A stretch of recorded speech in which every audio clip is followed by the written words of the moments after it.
ஒரு காலத்தில் பெரிய பசுமையான காட்டில் சன்னி என்ற ஒரு சிறிய குருவி வாழ்ந்து வந்தது.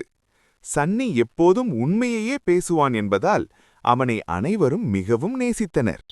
ஒரு நாள் சன்னி ஒரு விவசாயியின் வயலுக்கு அருகில் சில மின்னும் தானியங்களை கண்டான். மகிழ்ச்சியடைந்த அவன் தனது நண்பர்களை அழைத்து வந்து அவைகளுடன் சேர்ந்து தானியங்களை உண்டான். ஆனால் விவசாயி வந்து, "என் தானியங்களை யார் சாப்பிட்டது?" என்று கேட்டவுடன் எல்லா பறவைகளும் பயந்து பறந்து சென்றன. ஆனால் அவன் அங்கேயே நின்று, "மன்னிக்கவும், எங்களுக்கு பசியாக இருந்ததால் நாங்கள் அந்த தானியங்களை சாப்பிட்டோம்" என்று உண்மையை சொன்னான். விவசாயி சன்னியை பார்த்து சிரித்தார். "உண்மையை சொன்னதற்கு நன்றி" என்றார்.